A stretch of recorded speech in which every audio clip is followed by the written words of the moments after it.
Far more common being what we just talked about, and unfortunately, the worst example of this is Ichigo himself. The way Ichigo wins fights is universally through a massive surge of power he uses to overwhelm his opponents. This is how he beats Ikkaku, Renji, Kenpachi, Byakuya, Grimmjow, Ulquiorra, and it carries all the problems we just talked about, but because Ichigo is our protagonist, several more. A huge part of the appeal of shonen protagonists is watching them gradually get better at something, watching their fighting style evolve in fun and creative ways. Naruto's a really bad example of that. He used early Naruto, so I guess that's fine. Yeah. But then later Naruto is just like, oh no. But then again, Naruto, he beat Haku with the Fox Demon. Beat chakra. Neji with it. Beat Gaara with it. So that's still a really bad example. I mean, you see him learning stuff, but you also see Ichigo learning stuff. Yeah. Not really an apt comparison there when you break it down like that. Wow, that's bad. Allowing them to climb to even greater heights within their world. In Hajime no Ippo, for example, we watch Ippo go from knowing absolutely nothing about boxing to gradually learning jabs, uppercuts. Yeah, that's not fair. Ippo is probably the best example of just like direct 0 to going up. Yeah, and you see how each one of his fights he grows, he adapts, he learns new things. Yeah, that's really not fair. Even now during his retirement, he's learning a lot of new things. Yeah. He's always learning. Yeah, that's not really fair. On top of that, you're not pointing to Ichigo, going inside of his blade and learning his name. You're not pointing to all the things from when Ichigo was learning to now. You're just going, well, Ichigo, big power up man. Yeah.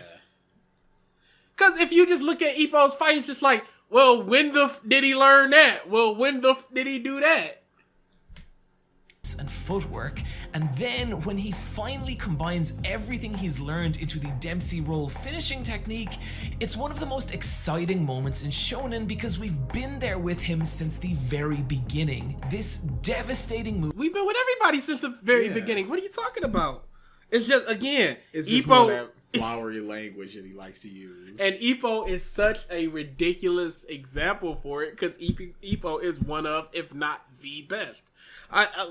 Sports manga tend to do this a lot, when somebody doesn't know something and they're going into it. Slam Dunk did it with the kid learning free throws and all this other stuff. Hanamichi, I think it was. Senna learning stuff, and Ice Shield, he's working on his footwork, constantly trying to cut harder. Sports manga is so much different from a battle manga. Like, it's not a fair comparison. Yeah. You need to go to another battle manga, like, let's say, Dragon Ball, where Goku, you see him learning the Kaioken. You don't really see him learning the Spirit Bomb, but you see him learning the Kaioken and, developing his stuff. And then after that, it's just like, well, I'm just big, strong man now. I'm just going to do what I did, but more. Yeah, so One Piece, how much do we see them learning crap? Yeah, Zoro just kind of pulls the pound hole out of nowhere, and yeah, it's not a fair comparison. He should have came up with a better non-sports one. This devastating move, the sum total of his entire journey, and it's beautiful. Likewise, think of all the crazy inventive attacks Luffy learns to do with his rubber body, or okay, he goes gum fingernet to catch Arlong. Gum Bell. Now, these are just punches and headbutts and stuff, but no, the one that we see him like putting together is the pinwheel, where he sees his old dude's pinwheel and just go, okay, and he does that. Otherwise, it's just really him outside of gear second and gear third, just going, headbutt, punch, spinning punch. The only one that has really a story to it is Pistol, where he talking to Shaggy, he goes, my punch is as strong as a pistol. That's really the only one. And you see, he just put one line, just like, look at Luffy and his rubber stuff. Moving on. Yeah, we don't see Luffy growing that rubber stuff. No. So it's not even the same comparison. What are you talking about? Do with his rubber body, or the wild shit Naruto pulls off with his shadow clones. These moments. Pause. Look at the wild stuff that Naruto pulls off with his shadow clones. What does that tell us about his growth, development, learning how to do it, anything? Yeah, he learned that the very first episode / chapter off screen, pulls it out, and then that's just what he uses forever. Yeah, and we didn't see him like working out stuff with his clones or anything. We didn't practicing that whip thing, nothing. He was 2 years removed from the village, and then he came back to the village and went, okay, go play rock, paper, scissors with your clone. Which one won? Wow, I never even thought about that. Don't just look cool, they are the physical embodiment that our protagonists have grown and evolved, and that is the core of shonen.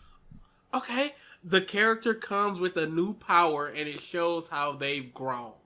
We didn't see Luffy actually growing it. He goes, I want to try out a new move and I saw you guys do this, so I went, why can't I do that? We don't see Naruto developing anything. He rarely trains, rarely does anything. Naruto is a really bad one because he goes look at all the wild stuff that Naruto does with his clones. What does he do with his clones realistically outside of in part 1, which I'm assuming what he's talking about, outside of the Sasuke fight? What does he do? He just punches and kicks and nothing really. But Ichigo doesn't really work like this. His power surges are generally justified through brief and often really abstract feeling training sequences that feel disconnected from how Ichigo actually fights. When I first saw Hollow Ichigo use Naruto, summon Gamabunta. How? Just do this. Push off cliff, and he does it. Was that satisfying? And then he just knows how to do it from then on out. And it was really abstract. Is that satisfying? his sword like a chain and sickle projectile weapon, I thought that was going to open up a really cool new fighting style for Ichigo.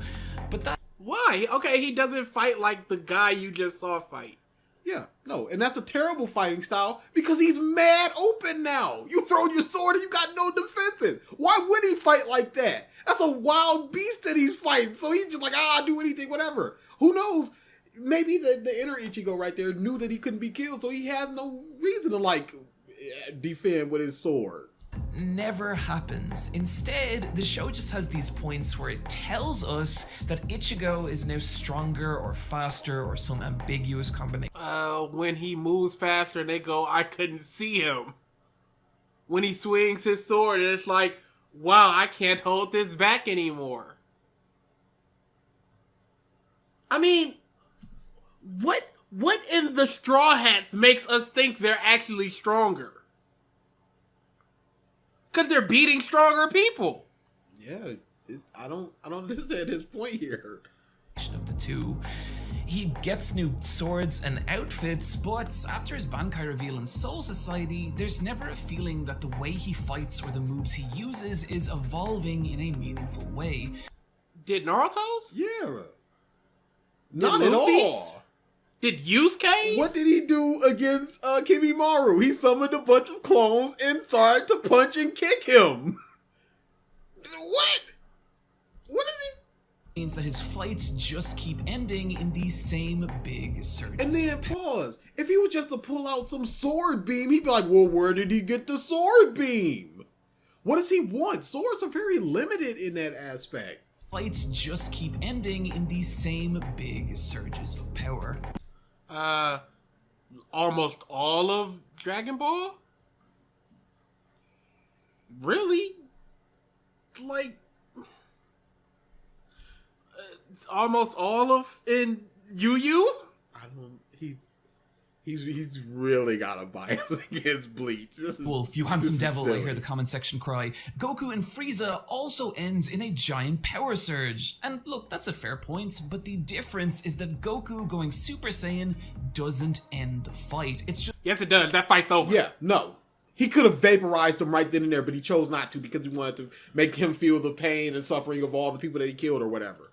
No, that fight was over. That fight was a done and dusted deal. On top of that, he sits back and lets him go even more powerful, and Frieza still can't touch him. That fight was over. Yeah. There is no drama here, outside of him letting him blow up Planet Namek and him continuing to fight for some reason. There's no kind of stakes here. He won. Goku won, but he pulled back so much and just like, I want you to suffer. Just like Gohan did with Cell. Gohan was infinitely stronger than Cell. But I just want to toy with you a little bit. Bad example. Really bad example. One part in a logical progression that leads to Frieza being... Goku goes Super Saiyan. He leaves out the fact that is so much stronger than Frieza. Goku goes Super Saiyan. Frieza gets desperate. Why is Frieza desperate? Because Goku is infinitely stronger. So Frieza uses a desperation attack and he gets hit by it. Ooh, sorry about that. So, in essence, Super Saiyan ended the fight. It just took way too long to get there. Sliced in half by his own energy disc. Goku does get a big surge of power, but he still has to use it creatively to... No, he doesn't! What? Wolf.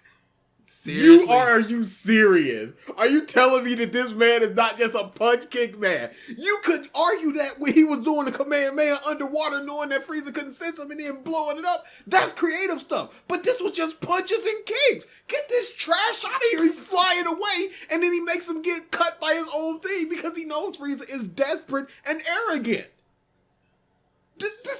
No! What did he creatively do? What did he creatively after he do? turned Super Saiyan? What? You give me one thing. Use it creatively to beat Frieza, ending the fight in this little moment of... And of course he doesn't give any kind of example. What does he do when he becomes a Super Saiyan? He gets stronger, he gets faster, his punches hit harder, he can blast harder. What more can you do creatively with that? And I don't think the Frieza getting hit by his own device was even his plan, because he warned Frieza when it was coming towards him. It just so happened to work out that way. So he wasn't creatively like, if I go here and then do this, it'll hit Frieza and not me. Correct. So what did he creatively do in this fight? Frieza's undoing is his own anger and hatred. Yeah.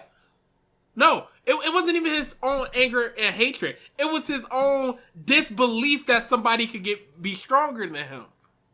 So he went, I'm gonna prove that you not. Slice, slice.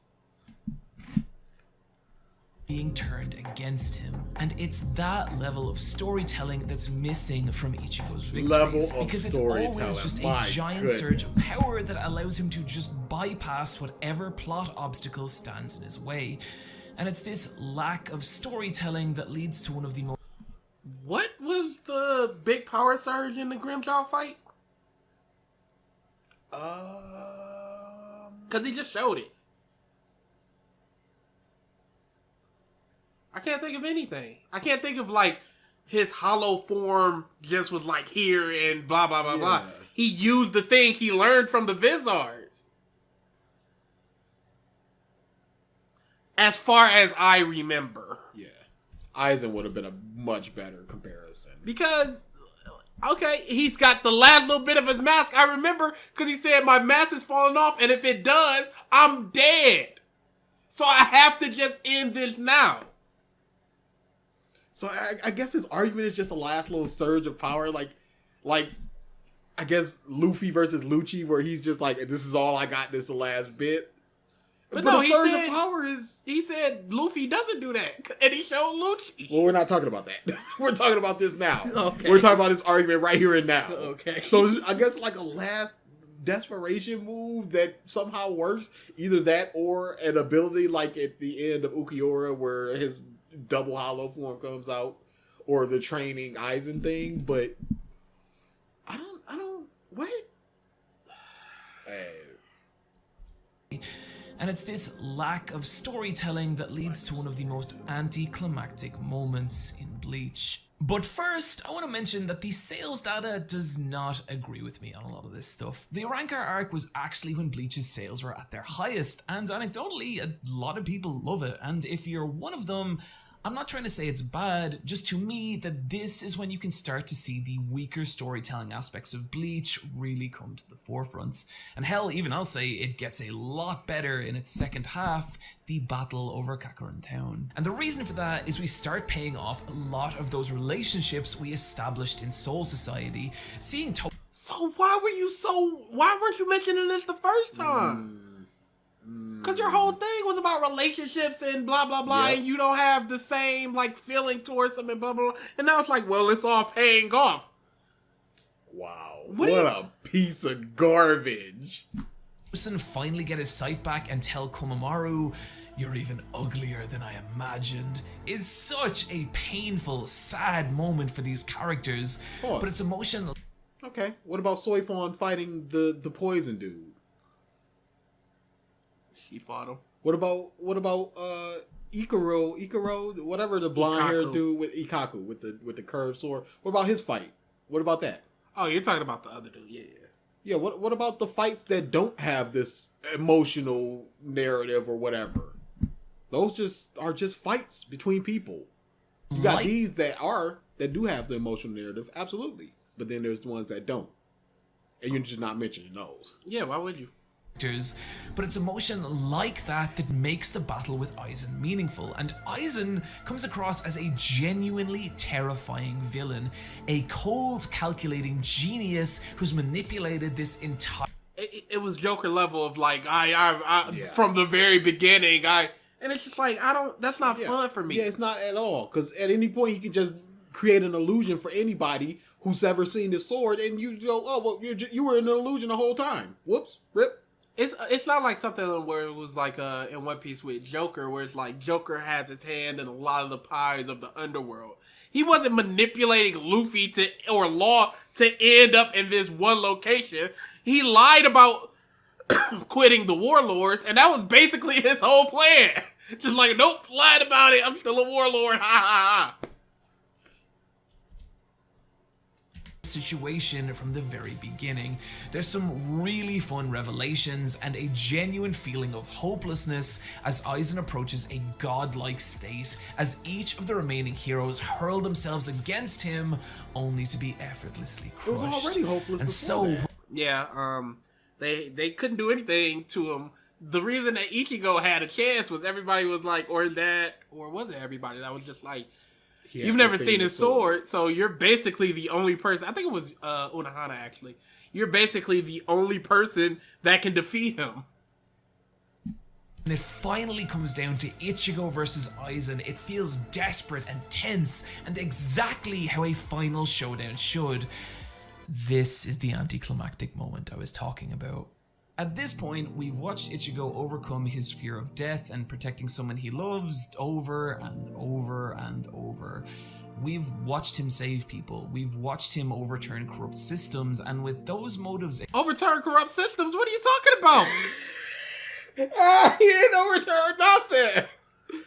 He overturned an erroneous decision that was made by Aizen himself. So they're like, yeah, okay, you're still punished, but it's not execution now. Yeah, it's one of those things where I want to look into this how I want to look into it. So he overturned that corrupt system. He did. People. We've watched him overturn corrupt systems, and with those motives exhausted, the character starts to feel a little lost. And so in the final battle with Aizen, it doesn't really feel like there's much of his story left to tell, and because of that, the encounter with Aizen doesn't really feel personal or meaningful to... Who cares if it's a personal fight? Yeah, who cares? Doesn't matter. Is it good? Is it good or not? If it's good, good. If it's not, whoops. Yeah. If what you're going for is a personal fight, that's one thing. But if you're not, then it's not gonna be. I don't care. I don't care. Feel personal or meaningful to either character. And I think that's a huge problem, because for a final showdown like this, concluding nearly 10 years of storytelling, there has to be some emotional weight to it. It has to say something about its characters that's more nuanced than just good versus evil. For example, let's talk... Ichigo goes, I understand you. I think you just wanted somebody to see your point of view. I understand you, Aizen. You were lonely. Emotions. I guess. But again, don't need it. And don't go to the Dark Tournament and Toguro, because that story is so ridiculous. But you know what? What's personal about Sui? But it's still a good fight. What's personal about the 4 safe beats? But they're still good fights. What's personal about Rando? But it's still a good fight. Most of the fights in the Dark Tournament were not personal whatsoever. But them boys were still real good fights. Yo-Yo Dude versus Kuwabara? That's just good. How many... What do you don't need it? What is the freaking what's the emotional fight of most of JoJo's fights? Yeah, it's just like Josuke in Cars, not Josuke. Second one, Joseph in Cars. Nothing. Oh, this is your mom now that I kidnapped. That's all it needs? The final boss does not need to be an emotional nothing. It just needs to be good. Yep. People turn to Gohan and Cell all the time like that's a good fight. Where was the emotion there? It's just another protecting the planet. There's so many examples of good fights without it being personal. But you just want to go, it doesn't feel personal, and because of that, who gives... And again, don't use Toguro! How was... He used Naruto as an example. First dude, Zabuza. How was that personal? Zabuza and Haku. Gaara, how was that personal? I guess it was kind of personal with the whole, I understand the fact that you're... No, because that's the same thing with Aizen and Ichigo. Yep. So if you want to use that, you can use personal when it comes to Shika and Kuzan. Or was it Hidan? Yeah. Whichever one it was. Yeah, that's personal. You killed my mentor. I need my revenge. But in Madara and the whole war, what's personal there? Boy, well that wasn't good. Yeah, so. Okay, it was stinky, but it wasn't big stink. It wasn't stinky because it wasn't personal. Yeah. It's because other reasons why it was bad. You don't need emotional weight or anything. Yeah. You just need a good fight. Talk about Yusuke versus Toguro from Yu Yu Hakusho's Dark Tournament Saga. At the heart of this fight isn't a question of good versus evil, but whether it's... You see how he explains this, but then just goes, look how Luffy uses his rubber, and Naruto uses his clones, and then moves on. But he feels the need to explain this because he can. Better to live a life of simple mediocrity surrounded by the people you love, or to throw everything else away in pursuit of a single-minded ambition. Oh boy, he did not understand that. That's not the story! That's not what happened. That's not the story! That wasn't in purpose. What? That wasn't what happened. Sir, did you forget? That's a very important thing to happen. A life of mediocrity? You think that's the story of Toguro? Wow. Dude, Toguro wanted to prove to himself that a human could have beaten the strongest demon. He wanted Yusuke to beat him. That's why everything he did was in service of Yusuke getting stronger. He didn't want to kill Kuwabara. That's why he didn't. He just wanted Yusuke to feel that pain and anger to get his last surge to see if he could win. So good. That's why he goes, give me 10,000 years in purgatory. Because I cannot forgive myself for throwing everything away just to become this thing I hated to protect the people that I cared about. Because I couldn't before. But now I have nothing I care about and nobody I care about. 10,000 years in purgatory, please. No, but a life of mediocrity, something, wow. That is... You just did not understand that story. I guess he's interpreting it his own way, which is another one of them analyst things. Yeah, a lot of analytical YouTubers, it's all about interpretation. Because if it wasn't, you wouldn't get so many different arguments of the same story. That's why themes are just, I don't care about them because they're so interpretable. But I think they outright stated this in Yu or something to the effect. If not, I don't understand how 14-year-old me could understand it.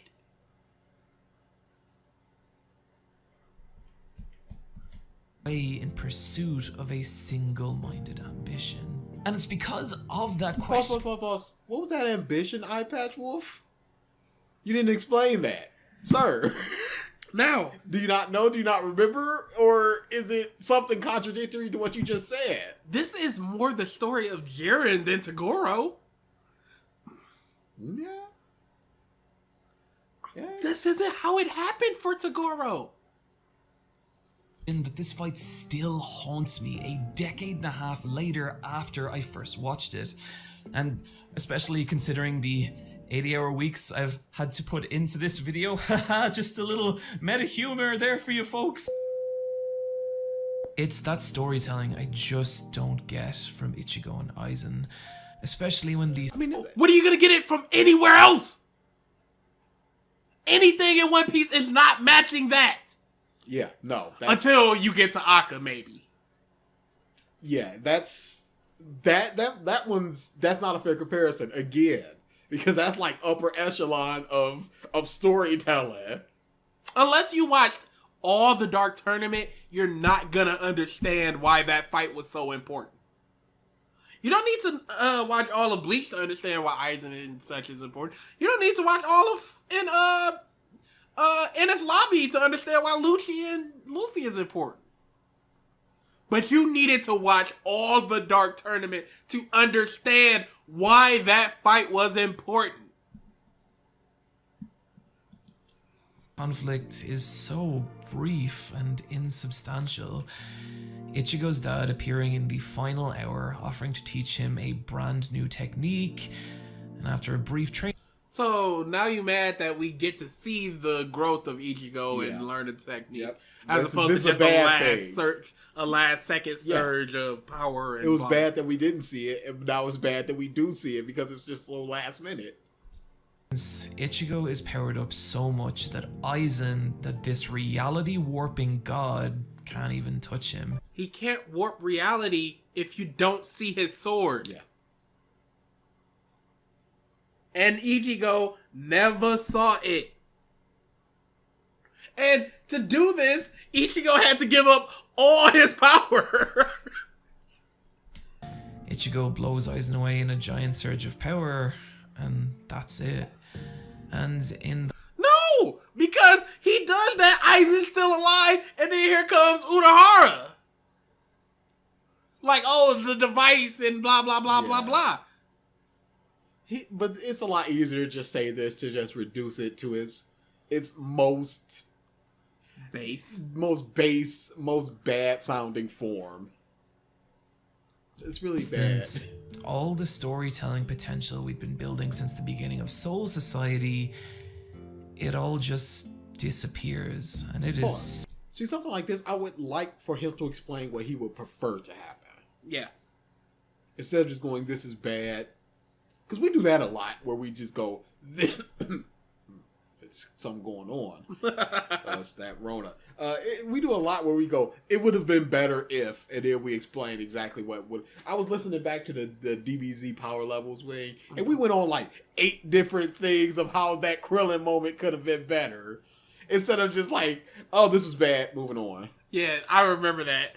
It was just like, they could have did this. Oh, with the beam struggle, they could have did this. Oh, with the tournament of power, the things he's doing, they could have did this.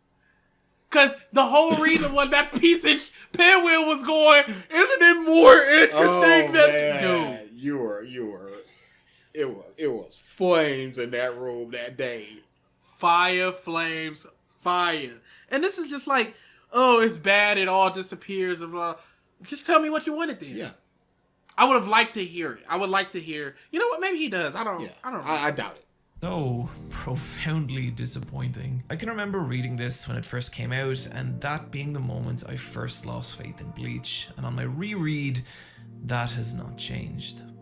My own disappointment aside, this moment heralds much bigger problems for Bleach, as it's here where those two other tiny issues I had with Soul Society have grown to the point that they will now have disastrous effects on the series. Because Ichigo is such a reactionary character who... Reactionary does not matter. Nope. Almost all superheroes, American superheroes, are reactionary. And there have been 2 stories about we need to be proactive that sucked major balls. It matters to him. It's bad to him, so he's just gonna keep saying it, and that's not a good thing. Especially when he's using Yu Yu Hakusho and Yusuke is very reactionary. Yeah, again, Yusuke is reactionary. Who cares? But it's bad for him. only responds to external events as opposed to pursuing his own ambition, there is now nothing. What is this ambition? Yeah. Is it to protect his friends? Okay, what does he do to do that? The things he do. Same thing with Yusuke. Really bad example, especially since you're touting Yu Yu Hakusho. Yes, what does Yusuke want? Basically the same as Ichigo, huh? And again, Luffy does not actually care about One Piece. He cares about adventure. That's all Luffy's goal is, an adventure. That's it. He don't care. To push the character forward, meaning something external now has to happen to him in order for the story to continue. Isn't that for everybody? Yeah. Somebody has to challenge Ippo in order for him to defend his title. In order for him, and then they just go, oh, I know how to break the freaking Dempsey roll. Look at my big thick neck. And then Ippo has to go, how do I get around that big thick neck? And again, going back to Naruto, the Hokage is just a title that we don't understand, a title that Naruto clearly didn't understand. When they slapped all that paperwork down, he went, bruh. He just wanted the acknowledgement. And he got it after the pain fight. After that, it was just nothing. Leads to the second problem, Bleach's world building. Kubo tends to write in a way that means... Ooh, ooga. Again, I don't care about world building, but once you bring it up, it needs to be explored. If you bring it up in a positive light, you need to go, this is why it's positive. And once I go, well, what about these things? You shouldn't go, well, what about the positives I just said? No, answer what I said. World building. Kubo tends to write in a way that means we're only given as much information about Bleach's world as is immediately relevant to the plot. Yes, that is really, really bad. That's exactly what happens. That's why you see a lot of people not caring about world building, especially in Bleach, unless it's plot relevant, because you're not going to get a lot of ancillary information to supplement the world and help build it. They only need to learn about Katakura Town as soon as they step down, and then it was never explored again. We only need to see... Not Katakura Town, whatever that town that they got into. We only see the poor district because that's where Rukia and Renji grew up in. And also that's where they stopped down first time they went into Soul Society. So they explained that a little bit and then they pieced out. Okay, then you go, well, okay, that's one of the poor and violent towns. Where's one of the rich, affluent ones? I don't know. We only learn about Quaco Mundo right when it becomes relevant, and then we never go back to there again. Well, we go back in the 1,000-Year Blood War, but we don't learn anything more about it in the 1,000-Year Blood War. It's just a place. Didn't know about a Soul King till It was relevant. We knew that heck existed, but then they went into there during the movie, and it was never explored in the show outside of mentioning it. And once the movie was done, never explored again. Yep, he does that exactly when he needs to, and that's it. The Shishibukai were mentioned in Baratie. A little after Baratie, they were heading towards Arlong Park, I believe, because that's when they mentioned Jinbei and Fishman. And they didn't show up until Alabasta. Completely relevant to the One plot. of them. But compare that to something like One Piece. I don't Not think fair. it's Not fair. Dude, you're literally going with the best things. Ippo, Yusuke, and Yu Yu Hakusho and One Piece. You're literally going with the best things. It's not fair. Go in second, third, fourth, fifth place, or just going, yo, this is pretty good, but it does some bad things as well. But here's how you can do bad things and good things at the same time. Don't go with the singular best thing. You are scummy. Look at this best thing doing the best thing, and look at Bleach over here doing an I thing. That makes each Bleach's 4 or 5 looks like a 1 in comparison to One Piece's 10. It's not fair. Compared to Ippo's 10, compared to Tsukuro's 10. It's not fair. This is scummy as crap. Bleach is a roughly okay series. Yeah. It's got roughly okay world building. We know what we need to know when we know it.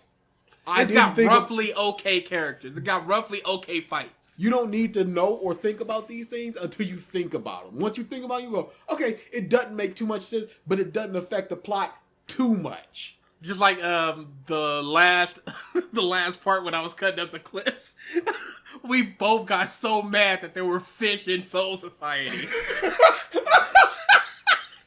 It's like, there's fish?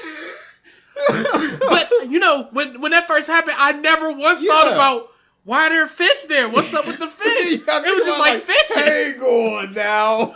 Is there somebody that governs the fish? And soul fish? And then you just like, well, fish have like 1,000 babies at a time. So is there just like a line of reincarnated fish? Do fish have souls to be reincarnated? And you just have to go, nope, this ain't the time. Now, with One Piece, again, there are a lot of things that we don't understand, but it's not yet done. Once it's done, it could not make sense. Because absolutely. There could just be like weapons eating devil fruits. Or devil fruit like respawning with nearby fruits. They could just drop that and just be like, well, or just not have a good explanation. But right now, we need to learn that in order for it to be a good explanation. But the stuff that is good in One Piece is great. But again, not fair at all. And we're not afraid of either the ball being dropped or it not being explained, because there has been so many payoffs. Yeah. And Oda has earned the trust of his fans to think that he will pay these things off in a satisfying way. Yeah, it's not fair to go the world building of one of the greatest fictionally built worlds in history. Bleach isn't as good as it. How can you say that, dude? Yeah. Come now. Coincidence that one of the longest running and most successful shonen series also has some of the strongest, deepest world building. Wait, hold on. Is he saying there's no coincidence or whatever? But compare that to something like One Piece. I don't think it's any coincidence that one... It is. Because Dragon Ball is the second most. And its world building is complete shite. It's balls-tastic. So, yes, it is just a coincidence that this is really good world building, and it is the highest selling manga of all time. Pure coincidence, because we don't know what an audience is going to attach to. Because you look at something like Samurai 8, where he spent a single chapter trying to build 37 years worth of world. Oh, man. And people went, no! No, thank you. The longest running and most successful shonen series also has some of the... It's not the longest running shonen series. Yeah. There's one that started in the 70s that are still coming out. I think you said one of, but even still. What does this say to like slice of white life, like school stories of just like having fun? Is world building not relevant there? Does that not factor into anything for him? Or because he's going, it's no coincidence that the longest running and best selling thing has great world building. Well, what about well selling slice of life stories that have basically no world building? Strongest, deepest world building, where villains, characters, places, and concepts are introduced sometimes hundreds of chapters before they become a major part of the story. But what that means is once the story arc that's a bad ends... comparison as well, because he could have just went, here's Gecko Moria mentioning Kaido. Yeah, which was in Thriller Bark. That's the first time. That's what you should have done. Let me make this video for you as you're spending 80-hour weeks on it. He might have actually been mentioned back when they were talking about the warlords. Garp, yep. Even before then, because when Johnny is talking about the Shichibukai, he talks about the Yonko. Mm-hmm. And I think Big Mom was the only one besides Shank that was mentioned. Whitebeard. Whitebeard was mentioned too. I don't think Kaido itself was said. No, I think Kaido was mentioned there. We're searching. Yeah, we're searching. What's yours? I'm just searching for Kaido and see. I'm going, what was Kaido first mentioned? Okay, first referred to by Garp, and then directly mentioned by Gecko Moria. There you go. So yeah, you could have even gone further back than that. Instead of just like 200 chapters, here's his first appearance, and here's where he becomes relevant. Because he was relevant all throughout the New World. Especially with Punk Hazard and Dressrosa. That's just others. You are really bad at this. Oh, look, his first appearance, and here's where he becomes relevant. That doesn't matter. Talk about when he was first, his influence. Talk about when he was first mentioned. Luffy like, oh, we need to, here are 4 strong pirates. We know that Shanks is strong, so here are these other mad 3 strong pirates, and we know that we're going to have to go up against them. Kaido's one of them. Hey, do you know when Wano was first mentioned? Chapter 450. April 2007. Was that in Marineford? Yep, it was Magellan. Yeah. And Eneru might come down from the moon. Yeah. Like, you know when Sanji mentioned he actually wasn't from the East Blue? In Jaya. You know when that was paid off? Whole cake. That was the last arc. Like Magai. There are more things to point to is what we're saying. Yeah. That wasn't even... And the one thing you pointed to, you could have pointed to even more. But again, it's not fair to compare world building of Bleach to One Piece. We shouldn't be making this video for him. We shouldn't be making his points for him. Has a near infinite number of directions he can take the next story arc without losing any narrative momentum, because he's already given us the context and information to understand why we should be invested in the next part of the story. Bleach does not work like this. Yeah, that's not fair. Yep. Where do you go after the Dark Tournament? You're just waiting for something to happen. Yep. And what happens is the previous Spirit Detective. Yep, Shinsui shows up. And then what happens? The previous Temporary Soul Reaper shows up. Huh. With Aizen's defeat concluded... Whoa, go back! Was that Dirty Boots? Oh my god. Yo! Get in there! We'll just go buy Dirty Boots without going, hey yo, Dirty Boots! And how we press play. With Aizen's defeat concluding every major story point and character arc, it means a few tiny unanswered plot threads aside, there is now nothing strong enough to pull us into the next major part of the story. That can be said for almost anything. So much. Really bad example. Again, just Yu Hakusho. Okay, what was the big threat of Naruto? It was always just waiting on next person. Yeah. Let's go do this mission. It was a Zabuza. Come back. Oh, I think you guys are ready for the tuning exam. Tuning exams were never even mentioned. So that just came out of nowhere. After that, Sasuke pieces out. Then Shippuden. Gotta gets his stolen and killed, so we gotta go there. Asuma dies, so gotta go there. Pain? Oh, Sasuke's little team. Yeah, what, dude? What are you talking about? Ippo's just like, he's just waiting for the next opponent. He's training but it's training just to prepare him for next opponent. And not specifically that next opponent until he sees who that next opponent is. Major part of the story. And so Kubo next. Also, this Takamura fight's about to be a big. Oh no. It's about to be a big. I'm not caught up on that. Has to invent a new reason for Bleach to exist, and the result is the Fullbringer arc. One part of the fight with Aizen I enjoy but haven't mentioned is how Ichigo loses his power in that final attack. Why didn't you mention it? It's a big sacrifice for Ichigo, cutting him off from the world of the Soul Reapers and bringing his character back to just being the regular teenager we met at the beginning of the series. And that's kind of He's powerful. not regular because he's even less than regular because he can't even see ghosts anymore.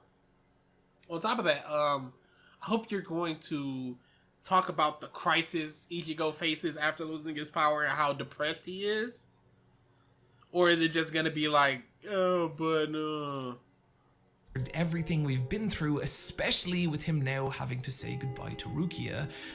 But the reason I don't mention it till now is because the central premise of the Fullbringer arc is to undo all of that, with new character Ginjo claiming to have a way to restore Ichigo's power. And so Ichigo joins the Fullbringers, a brand new cast of characters with a brand new villain and even brand new Fullbringer combat system. The art of summoning souls this is bad because this is the same thing with the dark not the dark tournament, the tape. What was it called? Oh, Chapter Black. Chapter Black. Same thing with Chapter Black. Whole new abilities. Yep. Whole new villain. Whole new team. Whole new group. Abilities you couldn't beat by just being stronger than person. This is the exact same thing as Yu Yu Hakusho. Anime objects to manifest. And it comes after a big moment, and there's no like real through line to this next thing. Same thing, dude. Objects to manifest weapons and special abilities, which does lead to Ichigo fighting with a giant swastika for a bit, but you know, that has different cultural connotations in Japan than it does in other places, so we're just gonna move right past that. In fairness, the new combat system does feel like Kubo's attempt to revamp the repetitive battles of Bleach, and there are some really cool ideas here, like Tsukushima's sword, which implants him in your past so that he becomes the most important person in your life. Well, that's not what happens. It just implants people. It just plants them into your past. He can just manipulate the past. Cause with the sword getting broken, he just goes, "I just manipulated the past, so the sword wasn't broken." Not that I became your sword. Creating some great drama as he turns all of What a great moment, dude! It's a 10-star moment in a negative 10-star arc. those friends against him, and his fight with Byakuya is genuinely the kind of tactical mind game fueled encounter that I wish. No, please explain why. You can't. Don't just add that note and then just not expand on it. That's really bad. Honestly, I have a lot of sympathy for Kubo here. There is no manual that can tell you how to keep a weekly manga series relevant for 10 plus years, and I respect the chances he took in this arc attempting to do that. The only problem is that I don't think those chances pay off. Once again, it's very difficult to get invested in the Fullbringers given how little character development they get and how disconnected they feel from. The problem was this arc was stupid short. The only character I really care about is Pink Hair Girl. Yeah, she's good. And Dirty Boots. Say Dirty Boots. The rest of Bleach's world. And about halfway through the arc, Ichigo gets his powers back and we drop all semblance of the new Fullbringer combat system. No, he gets some of his power. He gets a form of his power back. He doesn't get his full Soul Reaper powers back. Yeah, that's not till the end of the fight. And we still get all of that Fullbring crap. until the very end. Still there. Feel kind of pointless, and that is a criticism I would level at this arc as a whole. As once Ichigo... No, it further explored why Ichigo does the things he does, as opposed to just being, oh, I need to react and do this and blah, blah, blah. It's like, I want that power. Because he sees in Ishida and Chad and Orihime all running off to take care of the hollows, and he's just like, I can't do that anymore. And he's sad about it. Everyone's like, he keeps smiling, but he's not really smiling. He's not happy. When did he... So, why would he go back to... why would he even go to the Fullbringer? Because he wants that power. The story just meanders on, the Fullbringers being revealed as the villains, the Soul Reapers returning to defeat them, Ichigo beating arc villain Ginjo with yet another giant surge of power. And at the end of it all, there's just a feeling that... Where did that surge of power come from? All the captains giving them a little bit of his power. His surge of power argument is so bad. There's so many. Who cares? What do you want? Do you want a stomp fest? What? Just make it good. Do you want a JoJo's where it's just like, I set this up for this very moment sort of thing? Surge of power doesn't matter. Especially for a Dragon Ball head. Seriously. Really happens. The world and story of Bleach haven't progressed in any meaningful way except undoing the one aspect of the battle with Aizen that gave it meaning. No. And I don't think the problem here is as simple as one bad storyline, but how the long-term problems of Bleach have left both the story and our protagonist with no meaningful direction, resulting in an arc that feels at best like canonical filler. Is that why he feels lost during the arc? Because he now has no direction? Maybe that was the point of the arc. Maybe that's the theme and subtext of the arc. Lost. You could look at it like that. I guess you could. It doesn't make it good. Oh no, absolutely not. But this real bad. Yeah, but this argument is the bad thing. And at worst, like a giant waste of time. I don't think it's any coincidence that this was the point in the series where Bleach's volume sales started. Time that you enjoy is not time wasted. Never. I enjoyed a lot of the aspects of the Fullbringer arc. We got dirty boots out of it. Don't just stop your sentence. Unless you're stopping to pay respect to dirty boots. Dude, I need to go back and rewatch that. Like, maybe, I don't want to be like, oh man, Dirty Boot whops. I want to keep that in my heart, in my soul. Just like, Dirty Boots is the hypest. You know she does. That's why you're acting like this. You know she's terrible. She's probably the worst in the group. There's no probably about it. She is far and away the worst. Worst character, worst power, worst design, worst past. Don't do this to me. Dude, you know it. No. You know for a fact. No. That's why you're always like, yo, Dirty Boots. Because she is so bad. No. That you want to go, yeah. No, Dirty Boots. This is contrarian bush.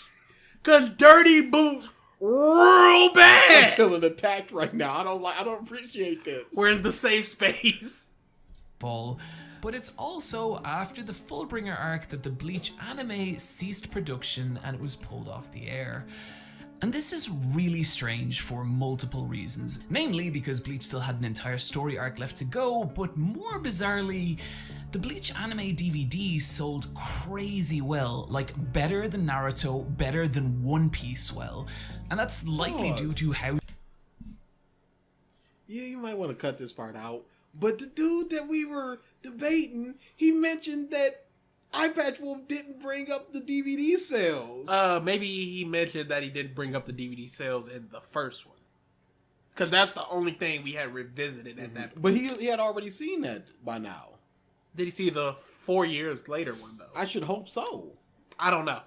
He should have. Personally, I don't. I think, again, you might want to cut this part out, but whatever. No, I'm not going to. All right.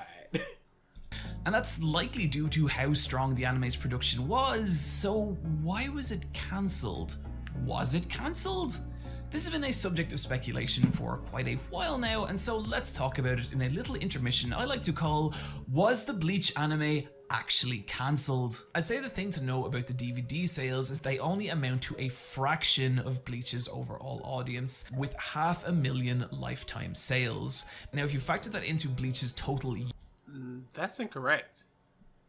Because there's, when you look at the Shonen Jump, the biggest manga properties, they break down why such and such is such and such, where they're getting their money from. And I think Bleach's was something like the millions. Where was that? I think he meant only in DVD and Blu-ray sales. No, he goes the 120 million sales, and he's going half of that, 500,000. That's not correct. No, we haven't seen his full point. Okay, I'm gonna find this thing though. Unit sales, i.e. the tankobon, DVD sales make up just 0.04%. No, that's just not correct. That's his point. Out of the 120,000. I got no dog in this fight. You can do this. What was it? Graphic novel, manga properties. What did I look up for that? You're floundering. Falling apart. Highest grossing medium franchises. That's what I was looking for. So, here we go. Let me do Bleach. Anime, DVD, and Blu-ray, 26 million. Are you telling me that he was mistaken about something? Now, maybe that's not sales figures. It's, let's see. Yeah. That's just the money it made. As opposed to blah, blah, blah, blah. Manga volumes. Whatever. Wolf may be right on this one. Because I saw it through dollar amounts as opposed to sales figures. And I don't know what the sales figures are. Of that. And so it's not really a helpful metric in understanding why the anime was taken off the air. To answer that question, we'd have to do something super awkward and boring, like dig into Bleach's Japanese TV ratings, which we're about to do. This is how Bleach's TV ratings charted over time. But two things to note. One, the 4 different colors represent 4 different time slots, and so aren't directly comparable to each other. And two, due to the massive amount of filler content in the Bleach anime, this shouldn't be taken as amount of time at the same time, roughly. I think that those are comparable. Otherwise, this whole sales and ratings thing this bores me. He did say it was going to be boring. Yeah, I don't really care about sales. Yeah, I don't care. On Bleach's core story. But what's interesting is that the Fullbringer arc, which is here, on average performs worse than the majority of Bleach's filler arcs, struggling to stay above 2% audience share, which is a massive decline when it used to average between 4 and 5% at a similar time slot. Okay, but what about those big drops? What about the ones where it did hit 2? Aren't you talking about that? It seems like every time it switched the channels, it started going down or switched the time slot. So even if you put it back to its original time slot, people might have something else to watch at that point now. Taken off the air and replaced by the Rock Lee and Pals Naruto spin-off. despite still having an entire arc to go. And incidentally, the DVD sales show that similar decline. So, was the Bleach anime cancelled due to consistently declining ratings? We can now answer that question with an absolute, definitive, yeah, probably, but that is us inferring information from statistical data and not confirmation from an official source, and so if new information arises, I'll be happy to correct that. The Fullbringer arc had a disastrous effect. Yeah, that's all that was. And pointing out that it's speculation as opposed to going, it was because of this reason. Yeah, I have this amount of data, and from that data, I extrapolate that this could be the reason. Yep, that's completely understandable. I would make the Bleach, same. both in its sales and its TV ratings. And because it didn't advance the overall narrative of Bleach in any meaningful way, Kubo now enters the final arc of Bleach facing the exact same problem. He needs to restart the entire series with a brand new storyline. And you know what? This time, he kinda fucking kills it. The 1,000-year Blood War arc begins with Soul Society being invaded by a secret army of Quincy, a race of people thought to have been wiped out in a violent war with the Soul Reapers a millennia ago. And it's great. The Quincy's already have... Sir, doesn't this kinda come out of nowhere with them being a secret group of people? Wasn't that your argument of just like no logical place to go next? Suddenly these secret army of Quincy's come out of nowhere and attacks, and they're all strong enough to take on the Soul Reapers? Sir, isn't that bad? Or is it good because you like it? Yeah, we really don't know if the Quincy's are strong or not. I'm just now thinking about this. We never got any, like, oh, the Quincy's are strong and blah, blah, blah, blah, blah. It's just, they cause an imbalance of souls, so we're wiping them out. A place in Bleach's universe because of Uryu, and watching them decimate Soul Society with technology that disables Bankai, meaning our heroes can no longer rely on the power that's protected in this entire story. Boy, sure is convenient that they have a way to disable Bankais, isn't it? Was that explained, Eyepatchwolf, or was it just dropped? Was there some type of beforehand lead up, or is this a payoff or something? Or is it just a surge of power? That's what it sounded like. I don't remember the 1,000-Year Blood War, but it could be an explained thing, but I don't remember. And if it was an explained thing, it was explained within the 1,000-Year Blood War, which isn't really good.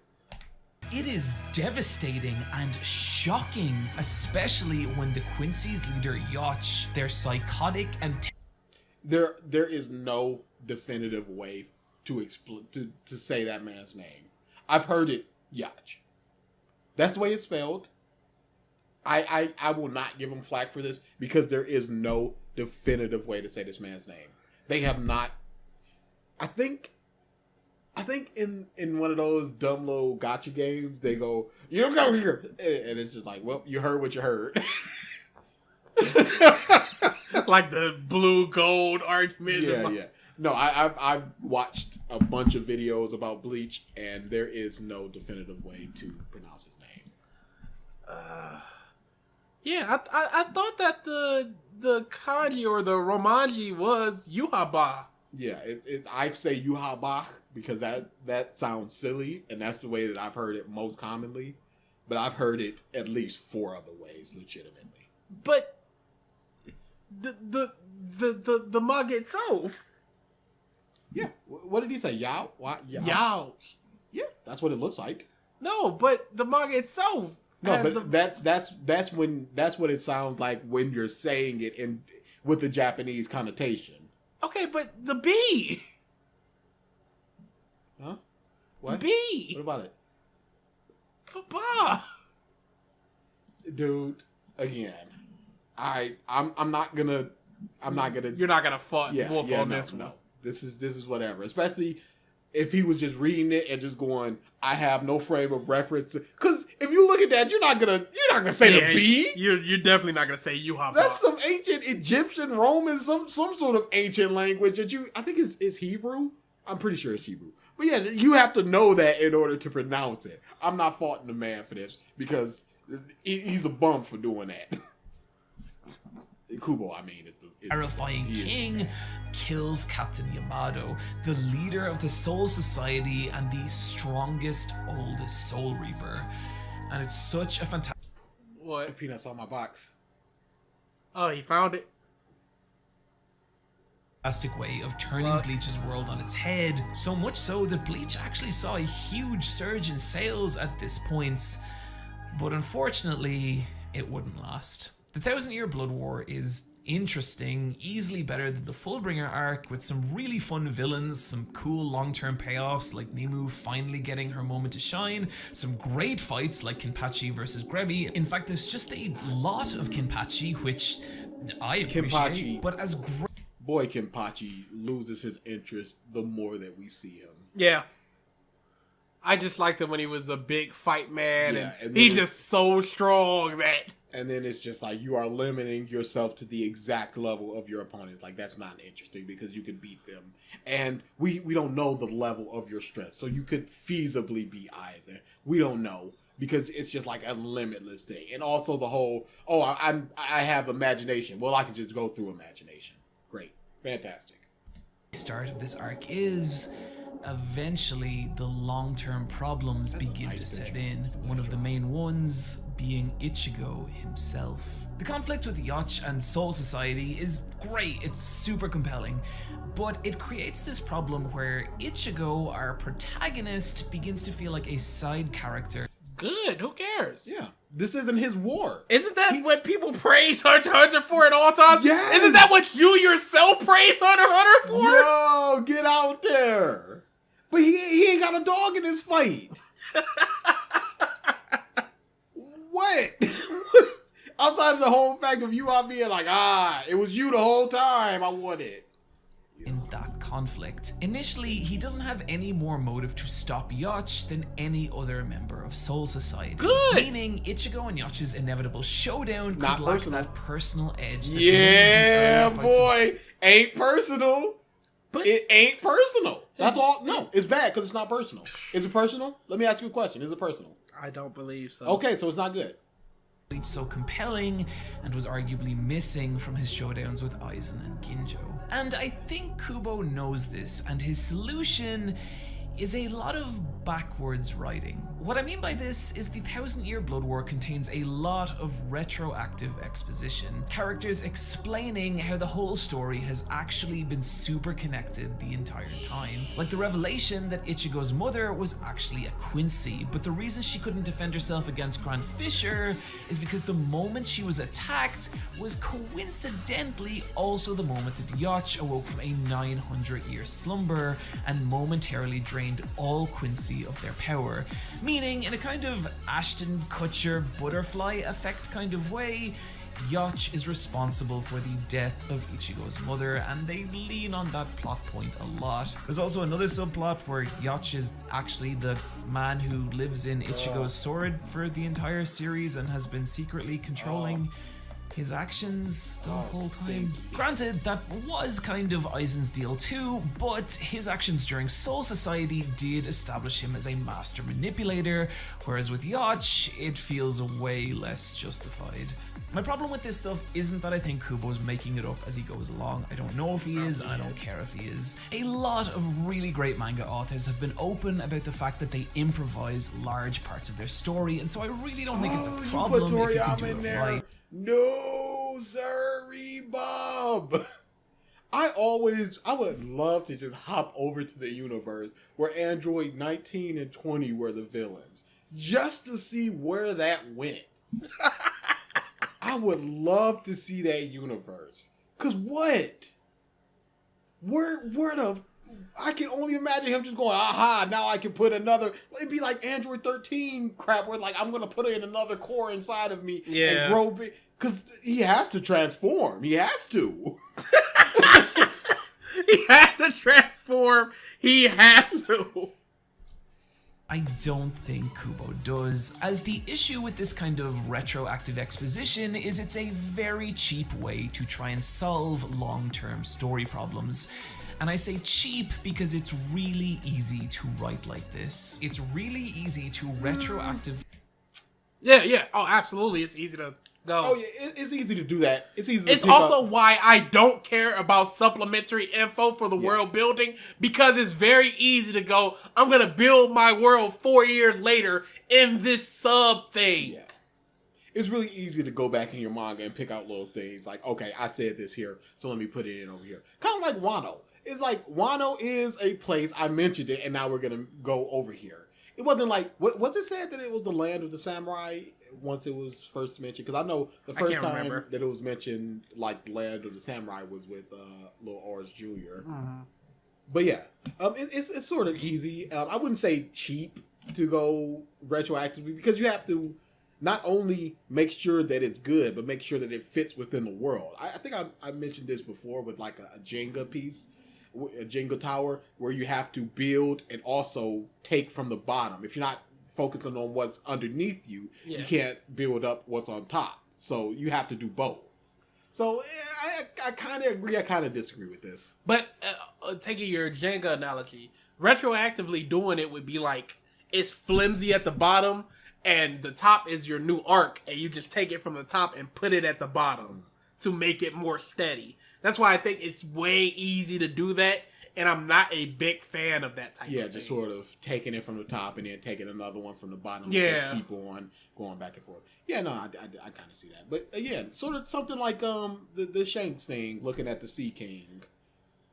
That was just a stare, and then it goes, no, actually that was hockey. Yeah, like, you didn't plan that. That was clearly not. Yeah, you went back and saw a little moment where you go, okay, I can expand on this, or I can move this a little bit further, and that's good. Explain how any situation was actually the plan of some evil genius. I hate For that. example, That always sucks. That's why the Dark Knight sucks. We can do this if y'all want, commenters. The Dark Knight sucks. Stay tuned. We got videos. That whole trilogy wants. Not the whole trilogy. Batman Begins was straight. It was fine. It was fine.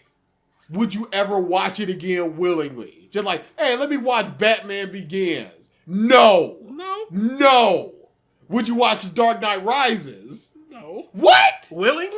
What? No. Wait, no. If I'm feeling it, yes. Okay, good. Because that's the movie. Bane is the hype. Just like I will watch Bats v Supes if I'm feeling it. But if I'm just like, I ain't got nothing to do, hey, let me watch. That's not gonna be it. Stay tuned, y'all. We coming for you, Nolan. Put my movies in theaters. I don't care how many people died. Oh, HBO Max, that's a bum channel. Get that crap out of here. You ain't make a good movie yet. I'm sure Nolan made some good movies. I hear Tenet wasn't good. And most of the things that people praise Batman, the Nolan trilogy, is like, it's real dark and it could happen.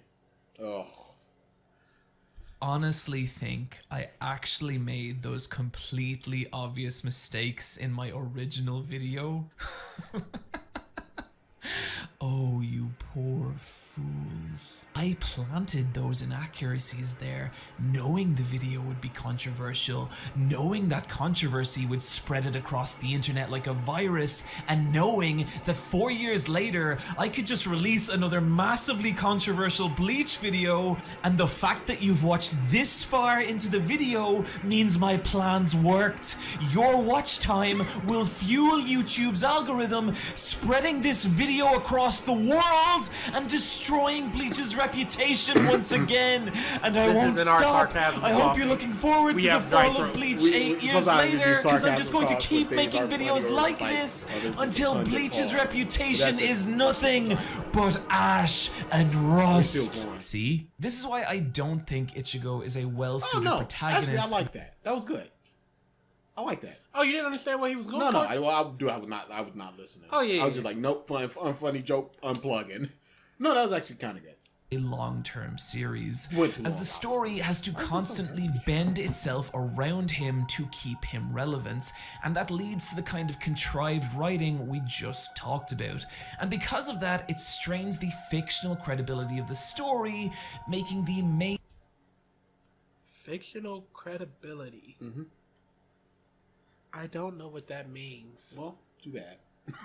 narrative thread difficult to believe in. But unfortunately, this arc is haunted by more old problems than just this, especially in its battle-heavy second half. One flashback segment aside, the Wonder Reich are massively underdeveloped as characters, which has the knock-on effect of draining the emotional narrative from these fights. I don't care about emotional narrative. Have you considered personal? I don't care if it's personal to the person that is fighting. That need to be. Make it good.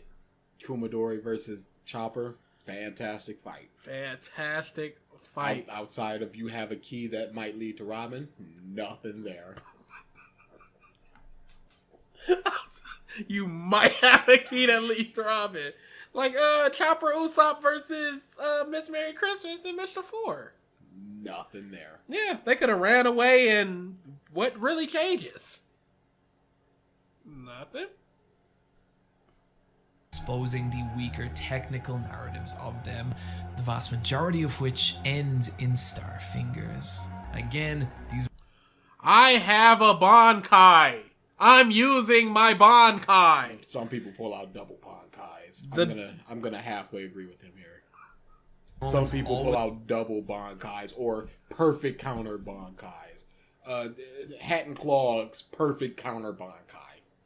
our fingers. Again, these moments always look fucking cool, but in terms of creating a technical narrative that pulls the reader from chapter to chapter, they fail. Yeah, that's trash. Rukia never displayed her Bankai, and that was not a perfect counter. And she always had ice stuff. So, that was always her gimmick. That was a bad example. I'm going to defend my girl. The thing is, the technical narrative, quote unquote, of Bleach, and I don't know what that really means. It's not that I don't know what it really means. I don't know if it's actually a thing or just a thing that Wolf made up. The technical narrative of Bleach is mostly just swing sword. Your power is this. Unleash my Bankai. There's no really thinking. Mm-hmm. That's the issue with Bleach. Strategy heavy. Yes. It's just a bunch of swinging. But you like Dragon Ball, so shut up. Big shut up. Like you can't complain about it here and then turn to Dragon Ball and go. You literally cannot. Like it's a problem there. It's a problem here. But why are you? There. But you like it there, so it's fine. No, you're an analyst. Analyze. Take yourself out of it. I think the argument could be made that DBZ ain't even trying, so it ain't even worth going into it. It ain't even worth thinking about it. You think No, that's not his arguments, because he does be like, yo, Dragon Ball is the hypest and it's a thinky story. It's not just punches and kicks. Never mind. I can see that argument be made, because I've heard that argument a lot of times before. So I can see that argument be made for certain lesser people. I don't know. Point continuing to fall. But it's the biggest blow for the... See, this isn't fair because basically all of Shonen is falling. Yeah. One Piece was doing like 30 million a year and now it's doing like 13. Who cares? 1,000-year blood war, and maybe for Bleach in general, is how it ends. Just as the final showdown with Yhwach was getting started, it was announced that the next volume of Bleach would be its last, meaning the story only had about 5 chapters to go. Fans were shocked, posting laundry lists of unanswered plot points that the remaining chapters would have to conclude. But from a storytelling perspective... Okay, so one of the things that I just saw was what happened to Nail, and the answer is, who gives a What does it do? Yeah. Here, let's actually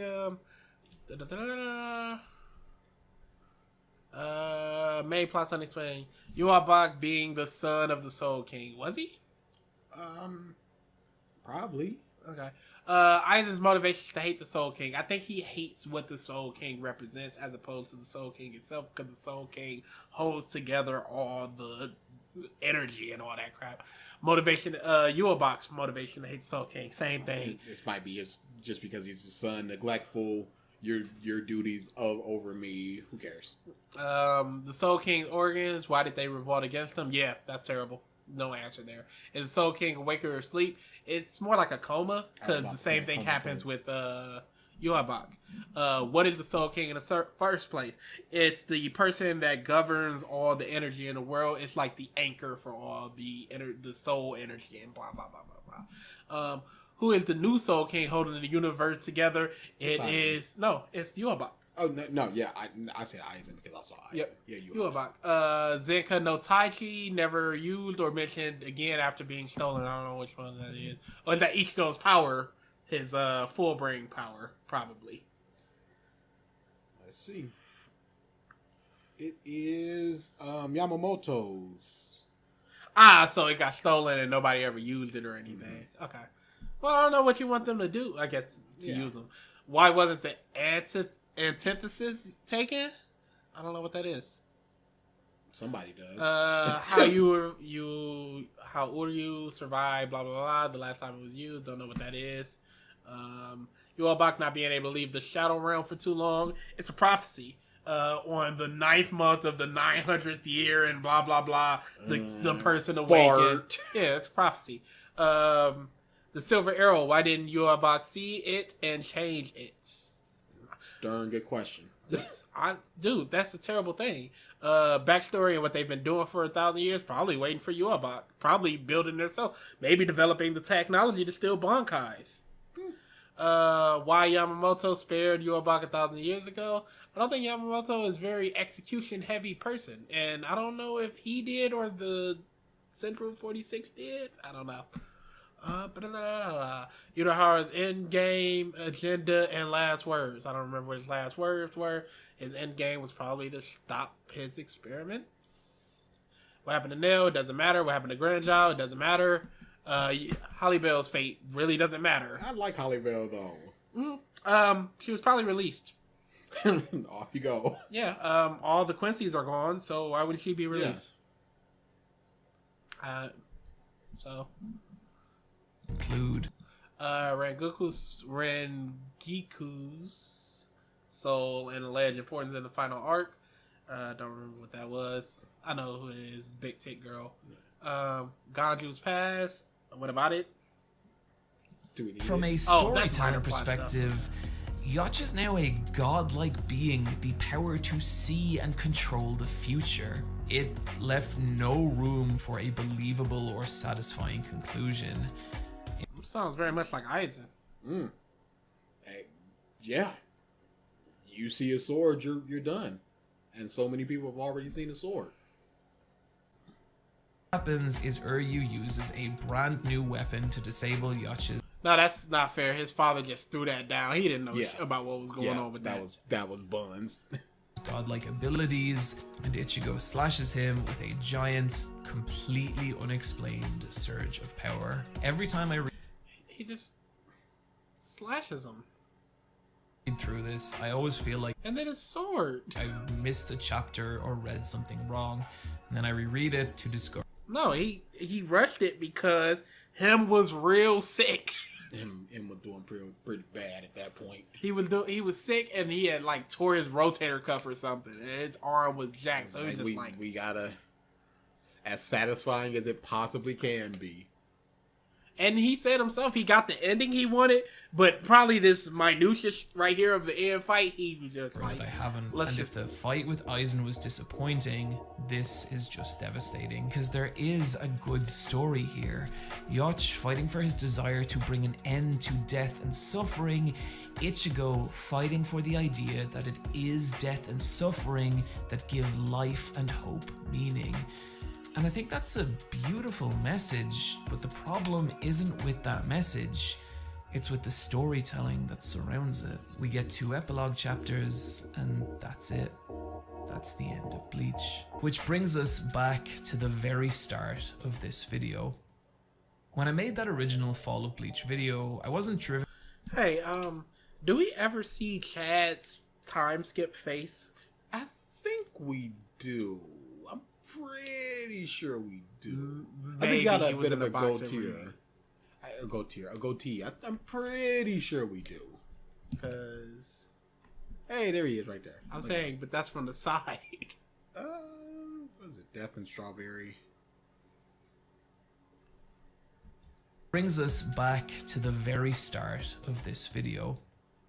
When I made that original Fall of Bleach video, I wasn't driven by a need to shit on something that was already being plenty shat on. I was driven by the disappointment of years of watching something I loved turn into something I didn't. And by any conceivable metric, you can see a lot of people felt that way, nearly half its audience. And I think it's Casual fans are not the same as hardcore fans. Yeah, you can't just ascribe people to just go, hey, they felt the same way as me. You don't know that. Contraction happens in literally everything. They hit a peak and then they start going down, and then they roughly peter out and maintain an average. So sometimes it's like you lose 15% of your audience, sometimes you lose 75% of your audience. Acknowledge the viewpoint of those fans, because to me, being a fan isn't unconditionally loving something. It's understanding the reasons you do love that thing and being honest with yourself if those reasons disappear. But 4 years later, the fact that I still have problems with Bleach doesn't mean I wasn't wrong in that original video. I was, but that doesn't mean I don't still have problems with Bleach, or that a lot of people didn't. And if you're a massive Bleach fan right up till the end, if you've watched this entire video disagreeing with every point I make, then I have only one thing to say to you. Thanks for watching the video. I really appreciate your willingness to hear me out on this, and I think it's cool you were willing to engage with an opposing viewpoint. And what's more, if you do love Bleach, if it's something that makes you happy in this cold and insane world... Shut up. If you enjoy murdering, if that's what makes you happy in this cold, unforgiving world, then just do it. Don't let anybody tell you otherwise. Anybody that really likes Bleach is a big fan of it and does not want to engage in these types of debates, discussions. They just want to put their head in the sand and like Bleach. That's all well and good. Don't do this whole in this cold, desolate world and blah blah blah. And it's kill that noise. They don't need all that. I don't need all that. They like the series. They don't want to hear a bunch of people talk about it, so they avoid these types of things. They avoid the discussion, and that's fine. That's them. Let them. In this cold and insane world, then fuck volume sales, fuck TV ratings, hell, fuck me. What do I know? I have a platform. It doesn't make my opinion any more valid than anyone else's. If something brings you happiness, don't let other people's opinions detract from that. And if people use this video to try if and... you want to be a pedophile, be a pedophile. Don't let other people's opinions detract from that. But that's illegal. Yeah. That's questionable legality. As long as it makes you happy. But it's not. It's really bad. It's a really bad thing.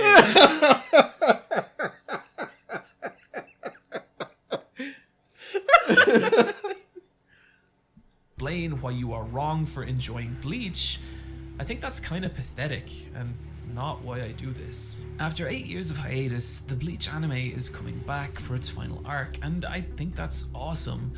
And I say that because, yeah, I do criticize Kubo, but the only reason I'm willing to talk about his work on this channel is because I recognize the oceans of potential the guy has. He's an insanely talented illustrator capable of writing great characters and telling amazing stories. He has everything a person could need to write the next big shonen series, and I want Burn the Witch to be that But he's series. a bum.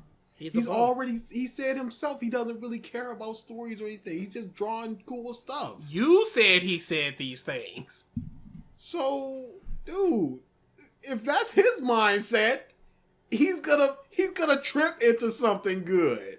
He's not gonna plan it out and be like, yeah, here it comes. He's like, I'm doing what I want to. Oh, I guess this is pretty good. People like it. And I say that because despite everything, Bleach is always going to be a special series to me. It's always going to be the series I watched just as I was leaving high school and entering the... everything is like the adolescence, so goodness. that's why it is. Dragon Ball my- pulling me out of dark places and blah blah blah blah blah. He's an extremely personal analyst. That's what all of this stuff always has, an undertone of personal. World, reflecting the fears and anxieties of that time in this big, beautiful battle anime. And it's because of that I'm always going to care about Bleach. It's just my job to be as honest as I can about the media I care about. And that's why I wanted to do this. I don't expect everyone to like my videos, and I sure as hell don't expect everyone to agree with them, but I do care a lot about what goes up on this channel, and I hope that's apparent. And that's why I'm going to be unlisting the original Fall of Bleach video. And with that, that's about all I gotta say about Bleach. Thanks for watching. Friends, thanks for joining me today. Yeah, I don't care. 9? 9 is about right. Yeah, you are still wrong about so much, and I can't stand the whole like it, watch it, don't let anybody tell you otherwise, sister. It's children that need to hear that. Children and very insecure people. I don't care. I like stuff where I'm just like, yeah, it sucks. Yeah, people don't like this. Whatever. It's still good. Fairy Tail's amazing. Shut up. Can't wait for Fairy Tail what? There's a bunch of little dumb little side slice of life things where I'm like, nobody's talking about this. Nobody cares. But I love it. Who cares? Like what you like. Like what you like. It should a person shouldn't have to be told that. Especially from a bum YouTuber like you. And make no mistake, Wolf is a bum. Big bum. He both improves and regresses. So much. It's very odd. It feels like he'll be good in like 5 years, but If 5 years come and it's like, well, we're at year 2. And it's like, what happened? he needs to get out of the things that he's trapped in order to get better, because this personal thing, this like what you like thing, this poorly researched, just incorrect, those things, they need to be cleaned up. And not personal things, not very interesting. Yeah, because it's personal. Yeah. It's what you feel about said things, and I don't feel the same things you feel. So this is just 3 minutes of your video that I can't relate to. You're just telling me how you feel. I'm like, yeah, that's great. You're telling me how you felt at that moment, what it meant to you, how it got you through time. Yeah, that's great. Yeah, whatever. -9. Yeah, -9. I think we go back to Rand next. Do we have to? Yes. Yes, we do. Oh. I mean, Be a rough one. Wolf praised his video in this one, so we should take a look It's at a that very video. long one, though. That's my biggest problem. Yes, it is. It is mad long and just mad synopsis. Yep. Oh, I forgot about his synopsises. And then, dude, I've gotten into so many arguments with people in the comments, just like, he shouldn't have to spoon feed you all this information. But Go he watch does. the other video. Okay, so instead of giving me 3-minute synopsises of the plot, how about you take 2 minutes of that and explain what you mean instead of just going, watch this video? He shouldn't have to spoon feed you this thing. Here, watch this video where he spoon feeds you this thing. What? Oh, man. He's insane. His fans are insane. Oh, boy. Coming on back. Coming on home. And it's fanboys that are the worst. Yeah. And he's a fanboy of Bleach, so he's just so clouded. I don't mind fanboys and fangirls, but it's the irrationality of it. Where it's just like, I'm hearing the things you're saying, but you're completely wrong about the things you're saying, and you're an idiot for that. Okay, what about the money? What the are you talking about? Reburn the witch. Ugh. Each month rolls on. Rolls on. Each months, I guess. Oh yeah, we should explain it. So, back at our old house, our power kept going out because of the wind. Very odd. like every day I'd be rendering something, and then it'd just be like, power's out again for like 20 hours. And then it'd be out, or it'd be real bad partial power. And we dealt with that for like 2 weeks. And then after those 2 weeks, it was like, well, we're about to move. So we moved, and now we're settled into the new house and back on the grind, I guess. We're probably going to do something about the acoustics because apparently it sounds different. Exactly what different doesn't necessarily mean bad. I guess we need to listen back to it to see exactly how it is. But yeah, just dampen the sound a little bit, something like that. Yep. Because right now we're right in front of a wall, so that can't be good. Yeah, and it's echoing off. Well, the mic has a front and back. It has a left and a right, and it has all types of these different settings. So who knows? Okay, so yep, next time. Don't do that. Don't do that. Dude. Oh boy, more giggling like schoolgirls.